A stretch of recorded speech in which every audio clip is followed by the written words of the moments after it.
EGT probe from a cheap thermocouple and some like oven sealant stuff that's high temperature. Open tip, it'll probably die pretty fast. All my other probes are in the United States with the land speed bike.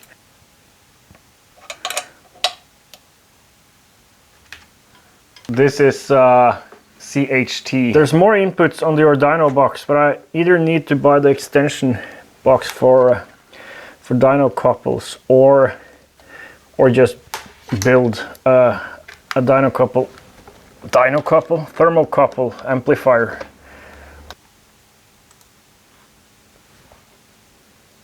And it's reading weird.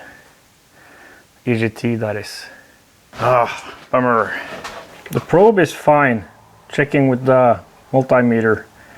It might be the extension cord then. I think the problem is this cheap crappy connector, because it's cupped like this and these are not, and I think there's improper contact. Well, hopefully I'll switch it out for this proper one.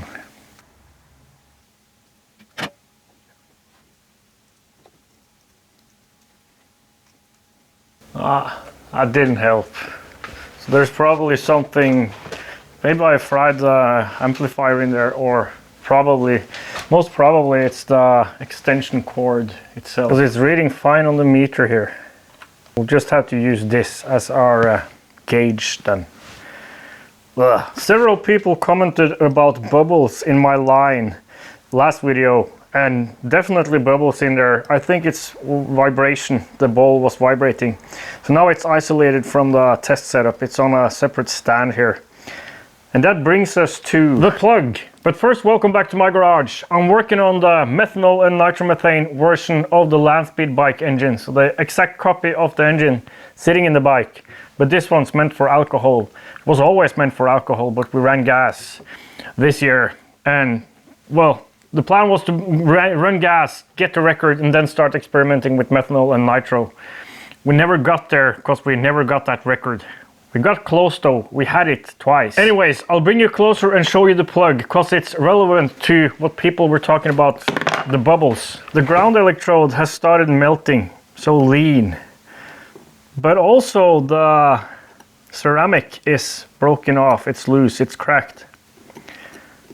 This is a cheap brisk plug. I need to go get some NGK plugs. I bought these because I thought they would be good enough for testing, but this is not something I want to have rattling around above the piston.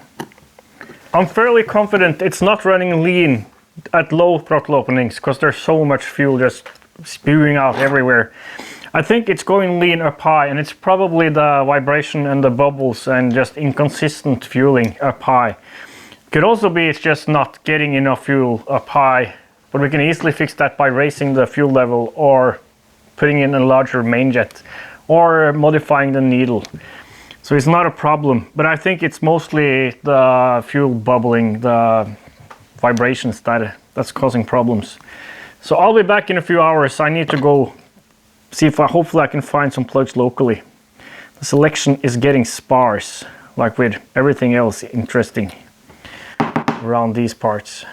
It's just AirPods and stuff now. Normal NGK plugs. I'm gonna keep away from these. I've never had the ceramic break off on any of the normal NGK, like the normal type, normal electrode plugs, or the racing variety with thin electrodes. Neither with Denso, but so this is the first time, and I'm just gonna keep away. Time for testing then.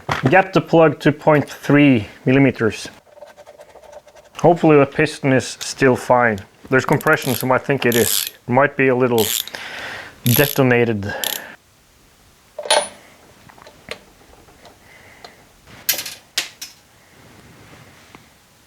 That's the second nut flying off from somewhere. I wonder where they're coming from.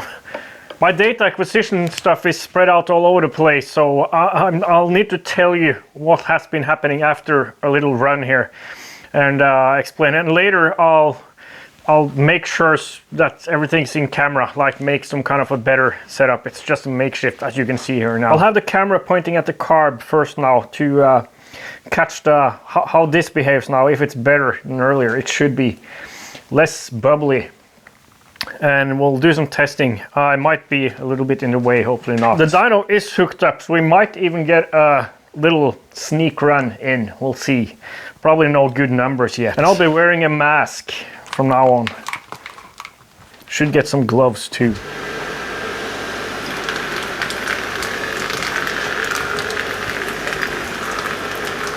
Whoops. I forgot to turn the pump on first. That's what happens when you do that. It's a retard. I'm gonna soak up the spill in here and refuel. Fuel on. Fuel on.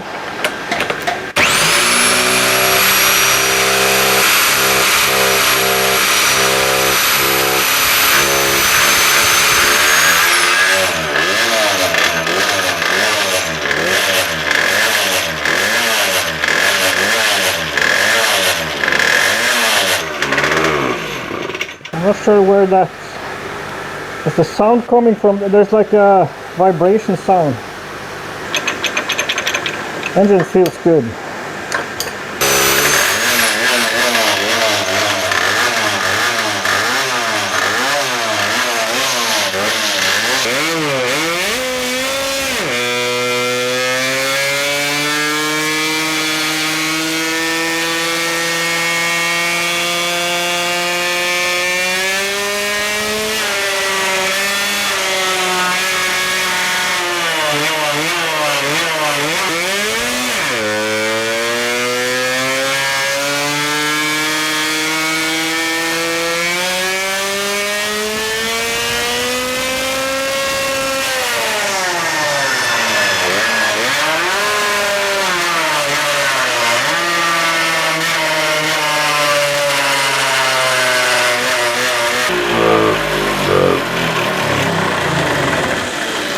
The clutch broke, or something in the clutch broke.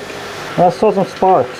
So first up, having all the data acquisition stuff here, like head temp, EGT, how the spark is behaving, and the engine here, and then the dyno stuff up there was like super annoying, and I didn't pay attention to any of this really. I couldn't. The cable is loose, but this is stuck. I wonder if this got welded to the shaft going through there, the little plunger pusher thing.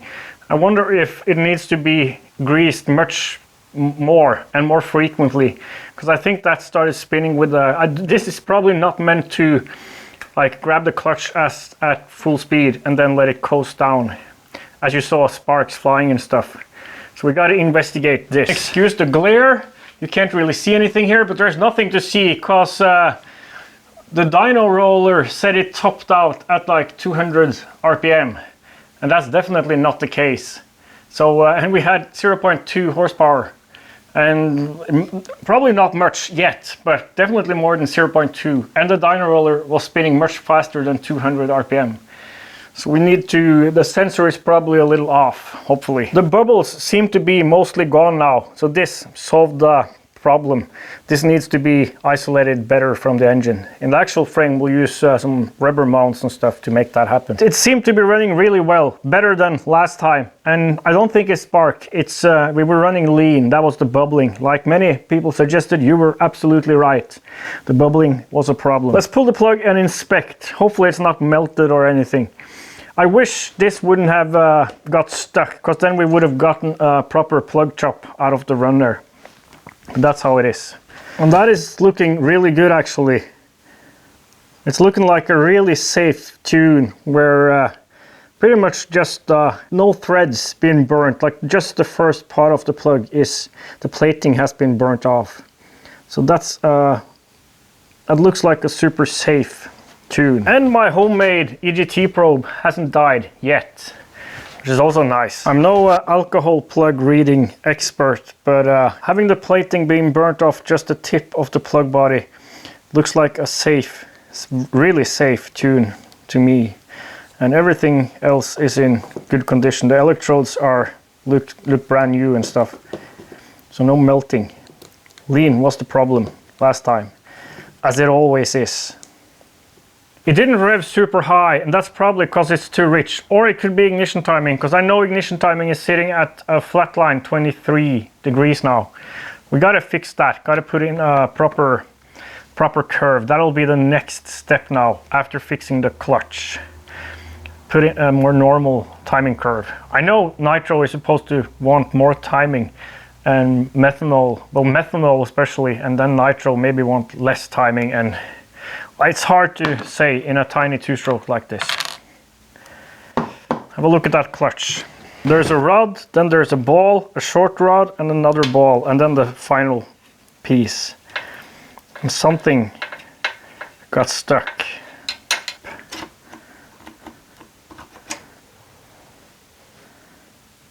Oh my God. Look at that.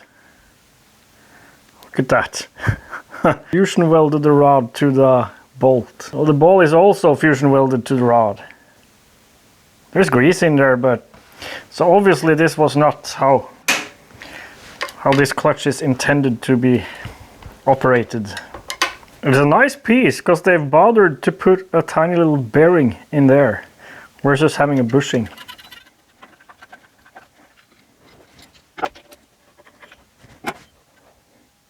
So this is looking fine.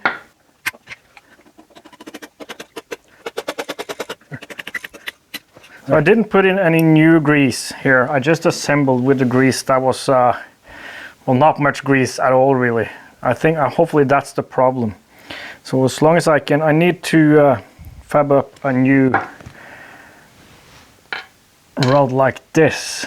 See if I can find something, a piece of 6mm rod we can use. The sensor is sitting a little bit too close to the trigger point. I think I've probably stepped on it at some point.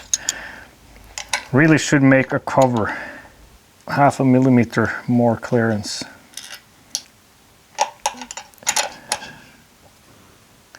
Nice up the dyno a little bit at some point.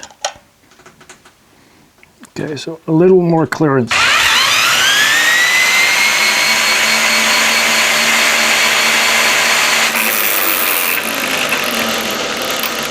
Did I mention I can't find anything 6mm long enough? I'll have to go pick up some axle rod or something. I could butcher a screwdriver, but the only screwdriver I have that is long enough is the one I have to use to assemble the clutch. So I might pick up another one and cut that up.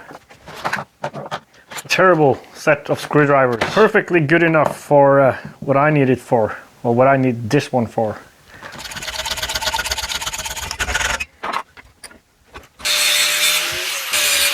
Screw this up in the lathe and then cut it to length.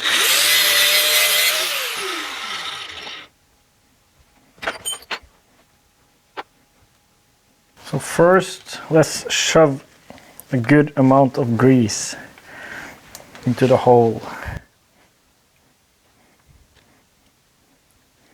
Then a ball, intermediary piece.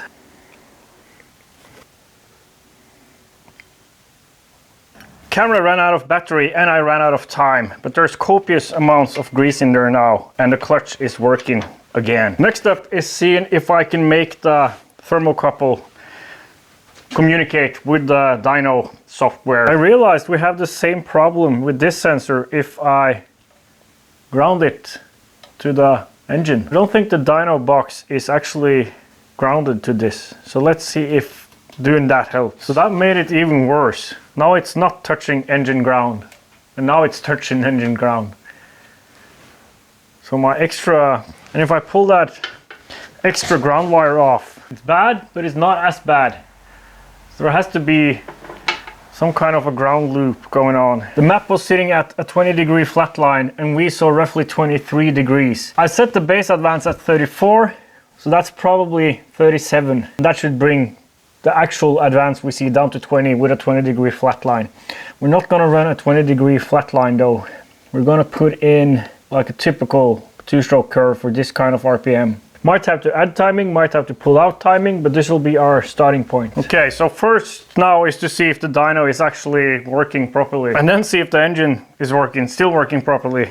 Get a pull in and just see, look at the numbers. And I'll try to pay attention to the sensor data here. I really need to fix that issue where I can't get it into the software anymore.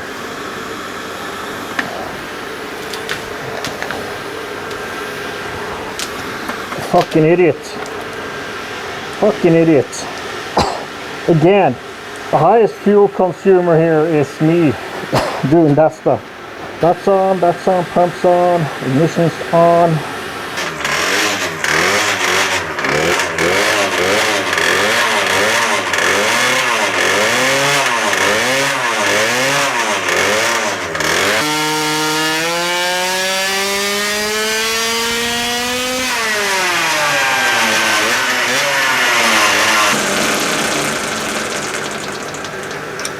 So a couple of problems with this engage, it doesn't release properly.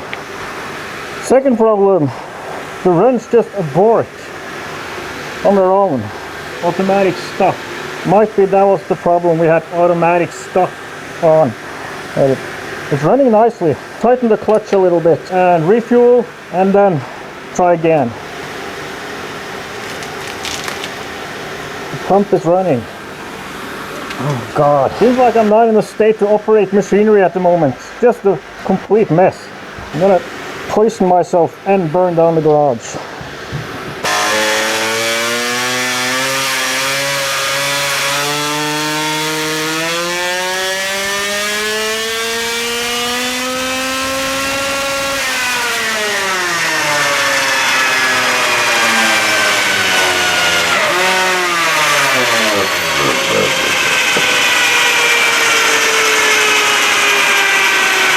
We got our first reading, I think. There's so much glare on this screen from the camera angle. I'm gonna pull this data over to my laptop and then I'll show you the results. Interesting results, really. The results are in for our first ever dyno test of the PIP2 engine on methanol and nitromethane. And the numbers aren't that high yet. We saw peak 17.5 horsepower at the wheel or at the roller. And keep in mind there's lots of loss here with that huge speedway tire, big chain, all that stuff. So the numbers are probably higher, but for a first test that's not bad at all. What's interesting is how the around 16, between 15.5 and 16,000 engine RPM started rising to almost 18,000, 17.789, but roller RPM didn't rise at all. So at this point we had some slippage going on, either wheel slip or clutch slip, probably wheel slip. Yeah, just good numbers. The problem is there's no logging of head temp nor EGT. And so it's hard to go from here. The plug looks nice. I've hooked the dyno box up to the laptop and that's not plugged in, so it's floating now. It's not grounded to anything. And with the EGT probe or CHT probe connected now, but this would just read garbage numbers when touching the engine, and now it doesn't. We're gonna hook up the laptop so that we can log EGT. But before that, we gotta fix whatever's going on in here, because the clutch gets progressively looser for every run I do, or every time I play with it. I think it's that shaft getting shorter. What I want to do is super harden the ends of it. That's what my friend Per Henrik, the pilot for this year's Bonneville adventure, does. It was his advice. That's what he does with his Triumph stuff.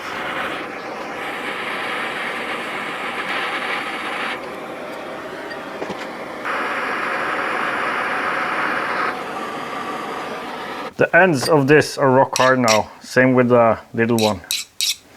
So hopefully that helps. I can't hook this up to the laptop and I can't plug the laptop. Well, actually maybe I can plug it into power, we'll see. I can't have the EGT probe being hooked up to something hooked up to mains ground here. I'm not sure if that's a problem with the mains ground or if there's something here making lots of noise on that on the mains. Let's see what happens when I plug power into this. Yeah, can't have that. Same thing with the HDMI port. You can see it already.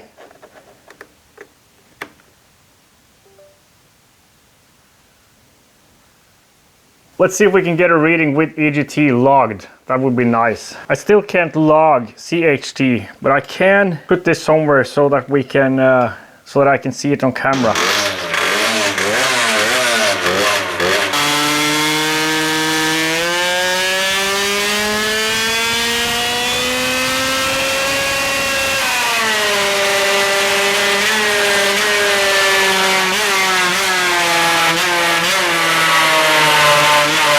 Of course, I didn't put that gauge anywhere and I didn't pay attention, but it says 24 degrees now, so it can't be. They're running super low cylinder temperatures, super low probably, and we didn't really get anything at all. So might be some interference now that it's not grounded. I'll see. I'll do another one where I pay attention to what's going on there.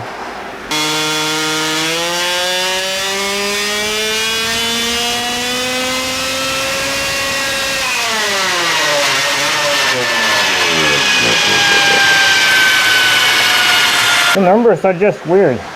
Okay, let's sit down and have a look at them. It seems like we have roller RPM sensor issues again. Because that's the problem. We didn't really pick up roller RPM. Like peak roller RPM was 64 RPM. We managed to get some EGT readings.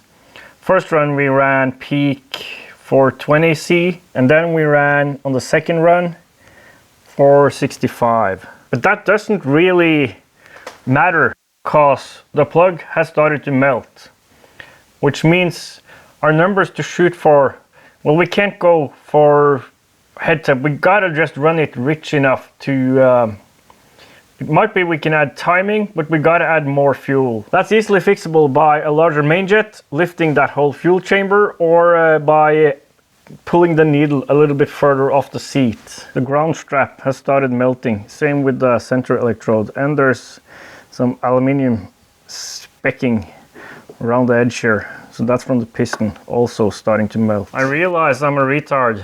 I forgot to set the software on the laptop to 1 pulse per revolution. It's sitting at 30 pulses per revolution. Luckily the Arduino software logs raw data, and I was able to rerun the run with the raw data, but now with the ignition, with the roller trigger triggering once per revolution, not once per 30 revolutions. For the first run we saw a peak 17.9 horsepower, 16,500 RPM. For the second one we saw same peak power RPM, but we lost 1 horsepower and we started melting the plug and the piston.